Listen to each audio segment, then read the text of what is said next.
semangat dan konsisten dalam belajar. Yang pertama, lo harus punya motivasi dulu. Bebas mau motivasi ekstrinsik yang berasal dari luar atau motivasi intrinsik yang berasal dari dalam diri sendiri. Yang kedua, bikin support group. Boleh WhatsApp, Line, atau misalnya yang emang tatap muka, emang ketemu. Pokoknya lo punya teman-teman yang bisa saling bantu dan saling mengingatkan. Yang ketiga, strategi belajarnya juga harus benar. Jadi lo harus bikin jadwal belajar dan komit terhadap jadwal yang udah lo bikin tadi. Terakhir, kurangi distraction. Nah, ini berarti lo harus mengatur komposisi antara belajar dan hiburan lo, kayak misalnya nongkrong, YouTubean, buka sosmed, atau misalnya main game. Nah, itu gimana caranya lo atur supaya nggak mengganggu belajar lo. Lebih baik memahami materi atau latihan ngerjain soal terlebih dahulu. Menurut gue ya dua-duanya bolak-balik aja. Kan maksudnya kalau misalnya supaya lo bisa ngerjain soal, lo pasti harus menguasai materinya dulu gitu kan. Jadi ya udah, belajar aja dulu, terus kerjain soal. Kalau misalnya pas ngerjain soal nggak bisa, balik lagi aja ke materinya, belajar lagi teorinya sampai bisa ngerjain gitu aja terus sampai lo bener-bener lancar ngerjain soal. Kak, suka ngantuk nih kalau belajar, tipsnya gimana? Ya kalau ngantuk tidur dulu, jangan belajar, karena pasti nggak bakal masuk. Nggak bisa nih lo paksain, lo ngantuk terus lo belajar, udah pasti nggak bisa. Jadi sebaiknya tidur dulu, baru nanti kalau emang udah segar baru belajar lagi. Terus juga jam aktif kita tuh kan sebenarnya beda-beda. Jadi kalau misalnya lo emang sukanya belajar di malam hari, ya udah geber aja, yang banyak belajar di malam hari. Kalau suka di pagi hari, ya udah lo belajar pagi-pagi.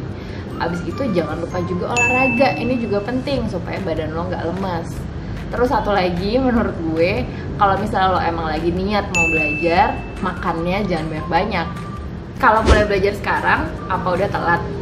Nah sebenarnya pertanyaan ini sih bakal ada terus, mau hamin sebulan SBM juga biasanya masih ada yang nanya. Nah daripada lo mikirin, aduh ini telat gak sih gue kalau belajar sekarang, nanti minggu depan mikir gitu lagi, nanti mikir gitu lagi, mending langsung mulai aja belajar segera, secepatnya, supaya ya persiapan lo jadi panjang. Yang penting itu jangan nyerah dulu sebelum lo berjuang. Oke, sedikit tips TPA dari gue.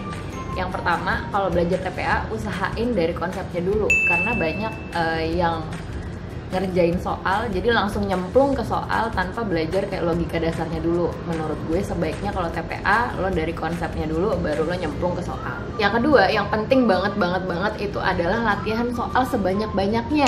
Nah supaya lo terekspos dengan tipe-tipe soal yang ada, karena soal TPA tuh macam-macamnya kayak banyak banget gitu. Jadi semakin banyak lo terekspos soal itu semakin bagus. Terus jangan lupa juga lo harus latihan ngerjain soal pakai waktu. Jadi lo bisa tahu prioritas mana nih tipe soal yang lo kerjain duluan, mana yang lo kerjain belakangan, terus mana misalnya soal-soal yang ternyata jelek atau nggak bisa lo jawab jadinya harus lo skip gitu. Jadi jangan terlalu lama ngulik di satu soal gitu.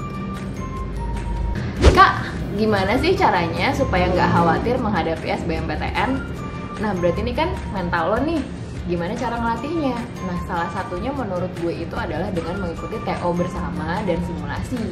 Karena kalau TO itu kan lo ngerjainnya pakai waktu, terus juga kondisinya seperti kondisi ujian. Jadi lo bisa ada gambaran nanti tesnya bakal gimana. Terus juga lo bisa ngukur kemampuan lo dan kemampuan peserta lain dari mengikuti TO itu. Terus juga dari materinya mesti mateng nih. Jadi persiapannya kalau bisa jauh-jauh hari sebelumnya, jangan mepet-mepet. Karena kalau misalnya mepet, pasti lo akan lebih khawatir dan lebih nggak tenang dibanding kalau persiapan lo panjang. Oke?